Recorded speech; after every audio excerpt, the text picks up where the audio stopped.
Nicolas Sarkozy, ancien président de la France, fait face à un procès historique à Paris. Il est accusé de financement libyen, de corruption et détournement de fonds publics. Un navire transportant 20 000 tonnes de nitrate d'ammonium suscite des inquiétudes entraînant des mesures de précaution renforcées.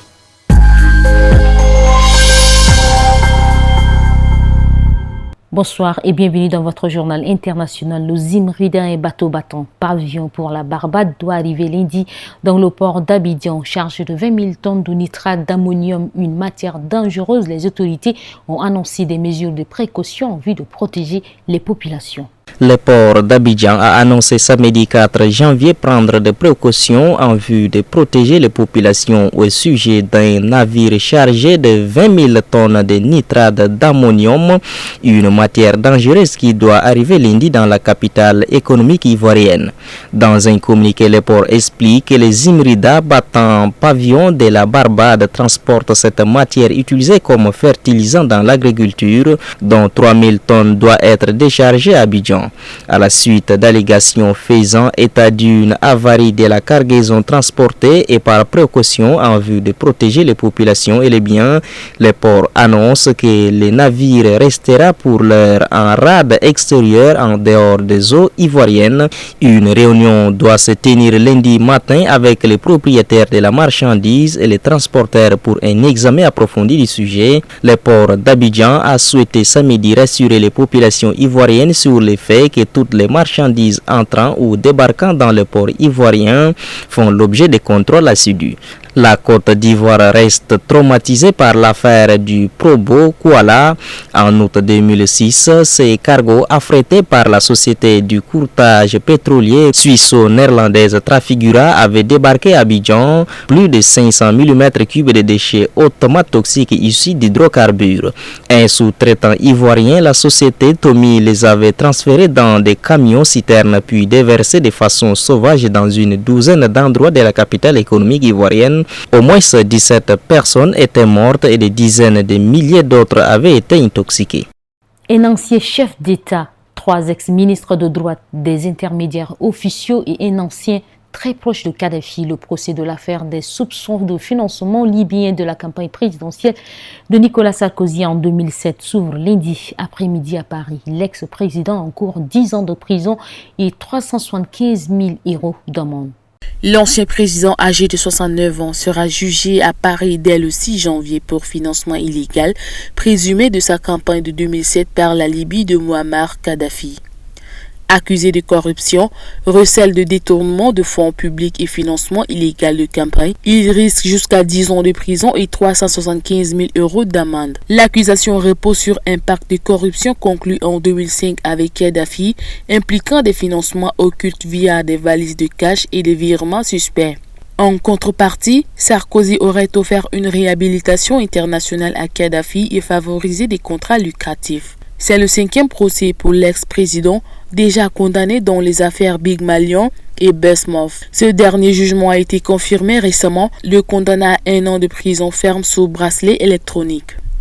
Son avocat conteste toute implication libyenne, dénonçant une construction artificielle de l'accusation. Le procès prévu jusqu'en avril réunira 12 prévenus, dont Claude Guéant et Brice Hortefeux, pour examiner les faits et les indices recueillis après une enquête de 10 ans. Dans une vidéo diffusée sur Facebook dimanche 5 janvier, l'opposant mozambicain Venancio Mondlane, qui a dirigé depuis l'étranger des manifestations pour dénoncer la victoire du parti au pouvoir aux élections du 9 octobre dernier, annonce son retour au pays pour jeudi 9 janvier, soit 6 jours seulement avant l'investiture du nouveau président Daniel Chapo. Venancio Mondlane annonce qu'il sera à l'aéroport international de Maputo jeudi 9 janvier à 8h05 du matin précise. Le leader de l'opposition mozambicaine avait quitté son pays à la fin du mois d'octobre, disant craindre pour sa vie après l'assassinat de 2 membres de son entourage. Depuis la proclamation des résultats des élections du 9 octobre, celui-ci conteste avec le soutien du parti Podemos la victoire à la présidentielle de Daniel Chapo, le candidat du Frelimo, parti qui dirige le Mozambique depuis un demi-siècle. À la suite de son départ, Vénitio Mondlane, qui dit refuser tout compromis avec Frélimo, n'a eu de cesse de mobiliser ses partisans à distance dans des interventions en direct devenues de véritables rituels sur les réseaux sociaux. Mais après des mois de manifestations, de grèves et de blocages et la mort de plusieurs manifestants tués par balles, la mobilisation n'a pas eu l'effet escompté. À la fin du mois de décembre, le Conseil constitutionnel a confirmé la victoire définitive de Daniel Chapo à la présidentielle. Celui-ci doit en principe être investi le 15 janvier. Dans l'une de ses prises de parole, Vénitio Mondlane a prévenu: le 15 janvier, nous prendrons le pouvoir à Maputo. Ce dimanche, dans sa vidéo sur Facebook, celui-ci a ajouté: les choses vont bouger avec une intensité et une force jamais vues auparavant. Ce 6 janvier, c'est la reprise des discussions de paix de Tumaini autour du Soudan du Sud à Nairobi, au Kenya. Ces négociations impliquent le gouvernement de transition du Soudan du Sud, l'opposition et les groupes armés qui n'ont pas signé l'accord de paix de 2018. Il avait mis fin à plusieurs accords de guerre civile. Les discussions de Tumaini ont déjà été interrompues à plusieurs reprises. En décembre 2024, le président kenyan William Ruto était intervenu en personne pour relancer un processus qui s'annonce encore bien compliqué. Sur le principe, ils sont tous d'accord. Un compromis doit être trouvé dans l'année 2025. Lors de ses vœux, le président Salva Kiir en a fait une condition sine qua non pour l'organisation d'élections générales en 2026.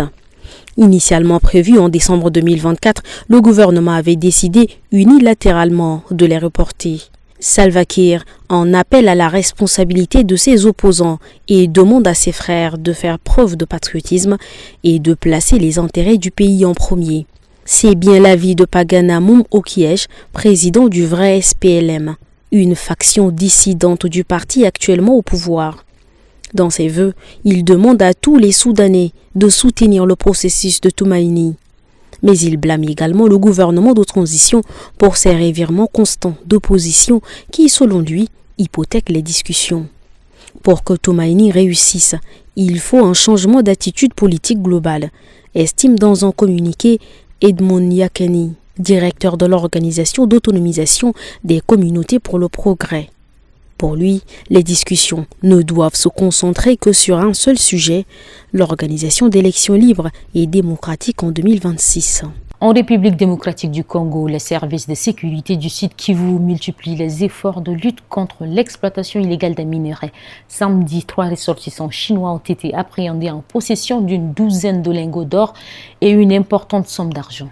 Le gouvernorat du Sud Kivu en RDC dit avoir été alerté par le passage d'une Jeep Land Cruiser qui roulait à vive allure sur la route nationale 2. À bord du véhicule se trouvaient les 3 ressortissants chinois, leur interprète, le chauffeur et 2 militaires de l'armée congolaise qui assuraient leur sécurité. Selon le gouverneur Jean-Jacques Perosi, les lingots d'or et plusieurs liasses contenant des billets de $100 ont été trouvés cachés sous les sièges et dans les portières. Cela représente 1/10 de ce qu'ils ont déjà dépensé, regrette le gouverneur. Depuis plusieurs mois, ce dernier a accentué sa lutte contre l'exploitation illégale de minerais par des étrangers dans la province. Cette saisie intervient 2 semaines après l'arrestation de 17 autres ressortissants chinois dans le carré minier de Mubimbu à Walungu. 3 jours plus tard, le gouverneur Perosi s'était plaint que 13 d'entre eux ont été libérés et expulsés par la Direction générale des migrations après un ordre venu de Kinshasa à son insu. La présidente de la société civile du Sud Kivu, Nene Bintou, exige plus de lumière dans cette affaire et n'exclut pas des complicités à Kinshasa et à l'étranger. De son côté, le député national Trésor Lutala Mutiki encourage le gouverneur à ne pas céder aux intimidations et pressions d'où qu'elles viennent et souhaite que l'exploitation aurifère profite aux communautés locales. Mesdames et messieurs, c'est tout pour cette édition. Merci de l'avoir suivi. Retrouvez toute l'actualité sur nos plateformes en ligne. Excellente soirée à tous.